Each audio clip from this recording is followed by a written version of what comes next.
everybody? Y'all know the Shuds with another Rapid Fire podcast. Alright, so if this y'all first time here, welcome to the show. Make sure you follow and subscribe. I'm on Twitter, Snapchat. I still haven't figured it out. I need y'all guys to help me.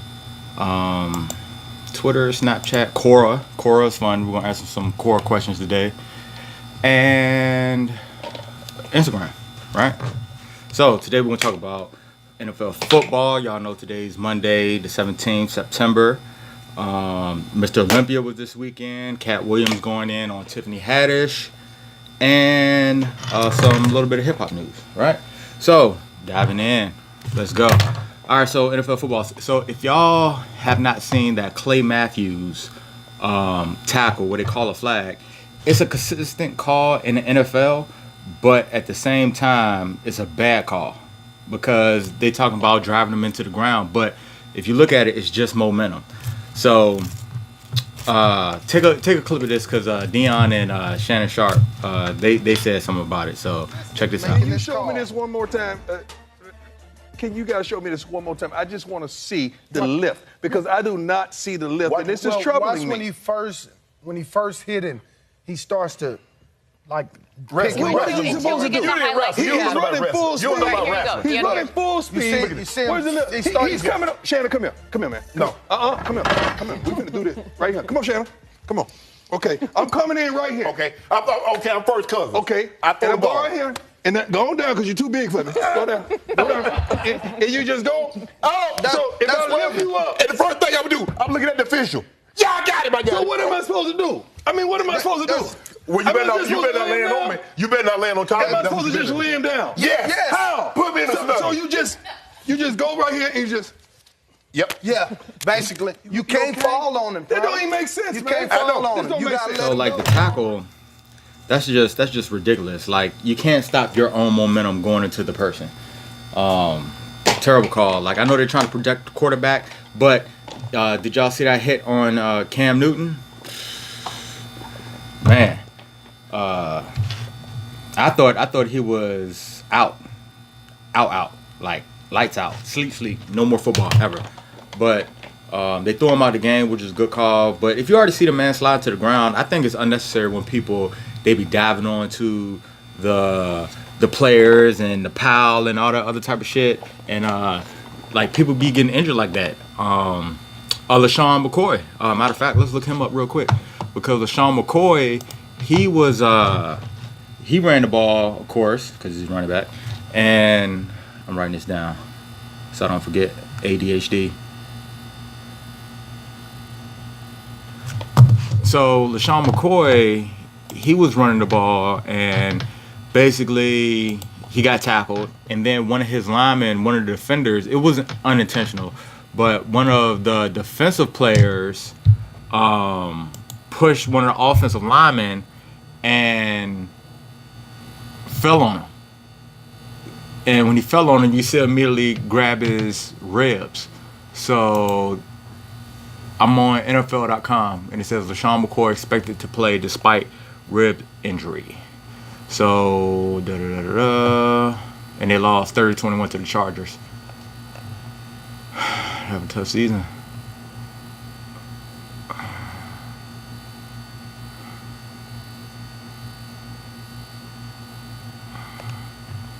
It don't say exactly what the injury is, but I assume bruised ribs because that's like a 300+ pound lineman falling on him.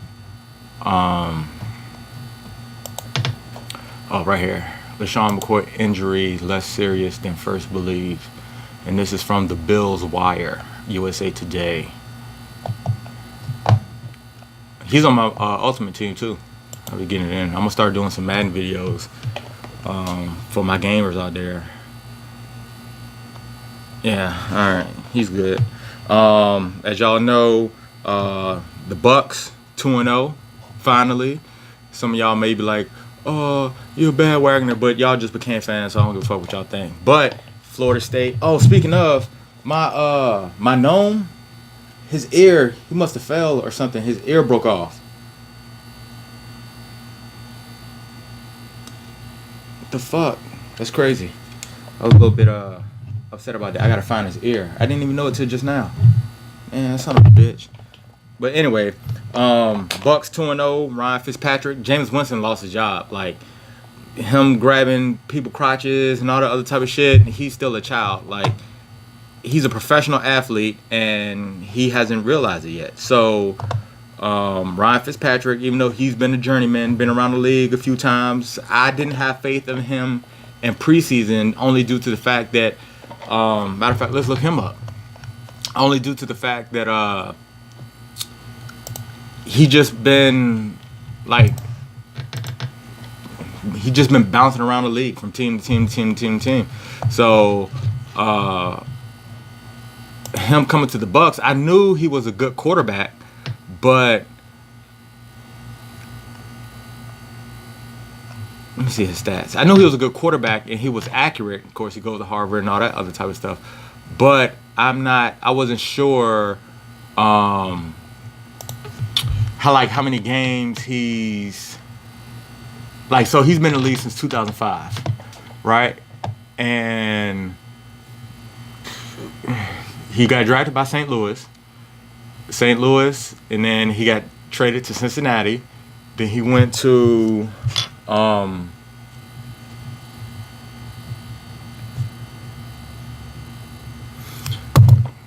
before I lose my train of thought. So in 2005, he got drafted by St. Louis. 07 got traded to Cincinnati, then Buffalo, then Tennessee, then Houston, then the Jets. Now he's in Tampa. So he's been in the league 13 years, right? So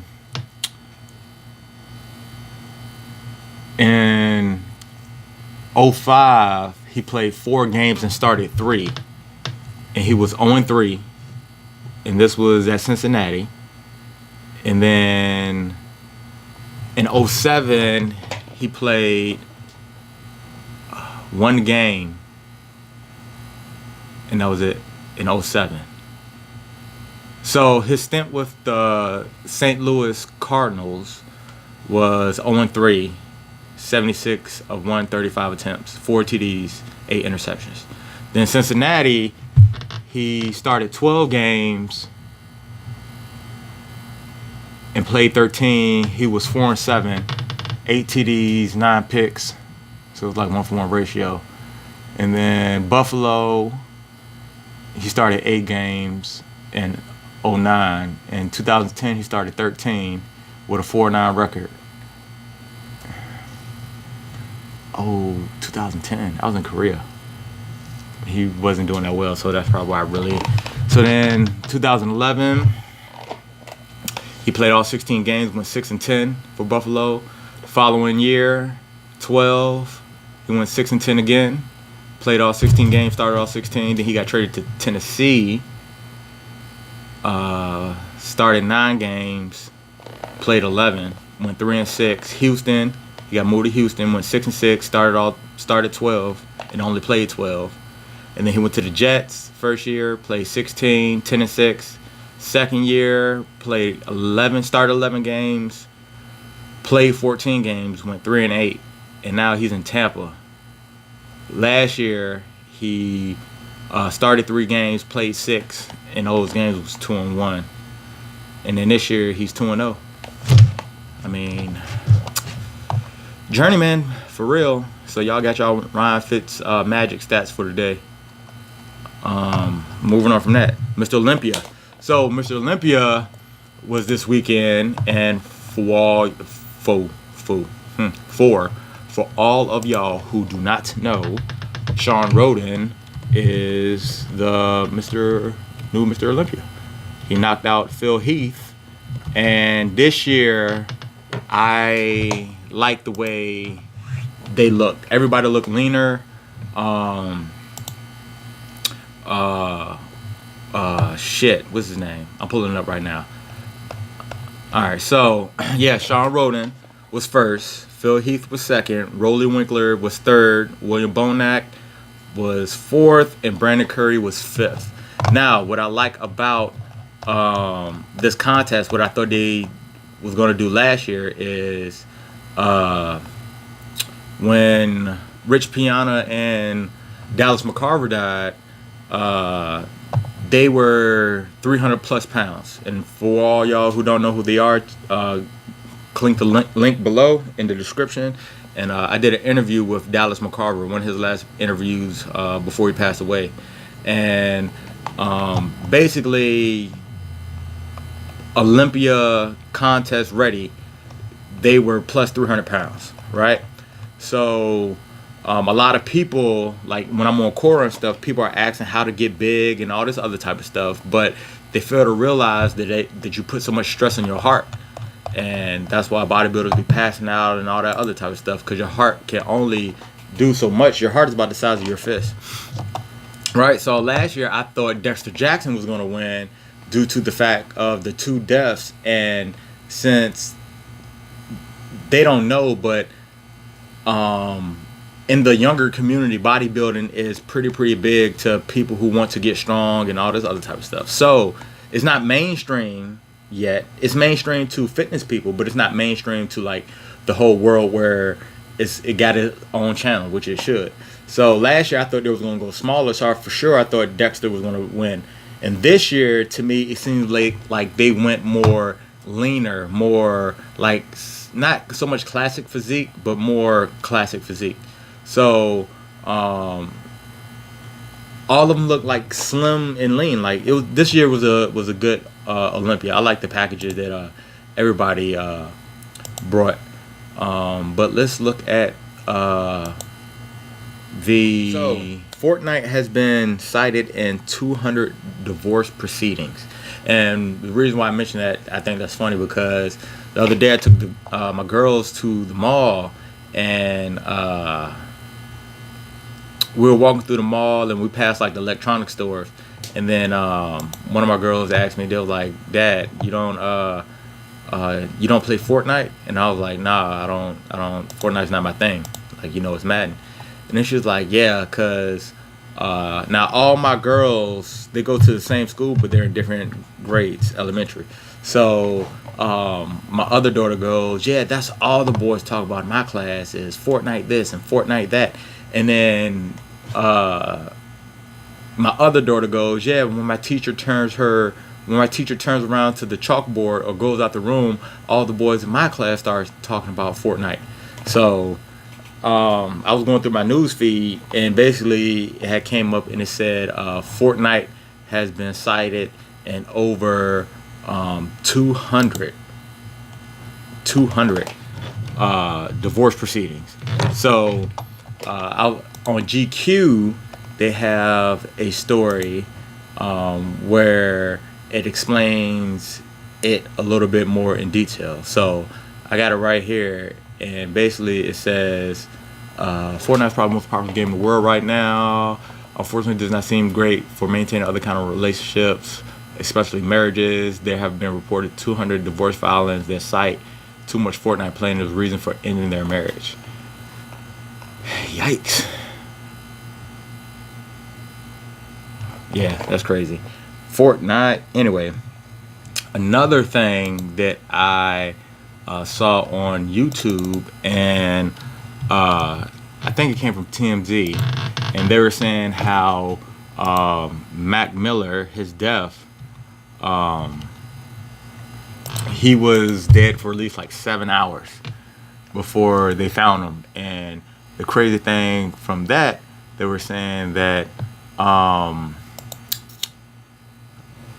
it was a party at the house the night before. So it's crazy. Yeah. So is that people thought he was asleep the whole time? And I don't know. That's one of those crazy things, because when I was in Colorado, one of my friends had passed away, but they had roommates, right? So the girl, she had died in her sleep or whatever case may be, but she was in there for like 3 days. And in the house, whenever the doors closed, nobody goes and checks. So checks on each other. So what ended up happening was, she was saying that the girl door was closed for X number of days, and no one like, this was one of those situations where everybody was trustworthy and no one went in anybody other shit. So what ended up happening was her door was closed and she was dead, and she was in there for like 2 or 3 days. And what happened was that the reason why they ended up going in the room was that everybody was going about their daily activities and all that other type of stuff, and they started to smell a stench, and they start like, was like, it's no trash in here, the house is clean, and so on and so forth. And basically they started trying to smell what the smell was, and it was going through all the house, and they ended up going to her bedroom and found her dead, and like rigor mortis had like artists that, it was crazy. Yeah, but anyway, yeah, so I mean, check your folks. Y'all know Cat Williams, he went in on Tiffany Haddish, and basically, and I'm gonna end on this. Basically, he was saying how, tell me your favorite, funniest Tiffany Haddish joke, and he was like, you can't, because she hasn't done a stand-up comedy special. Now, she has done stand-up like Def Jam and all that, but she has not done a let me check this before I say something and I'm wrong.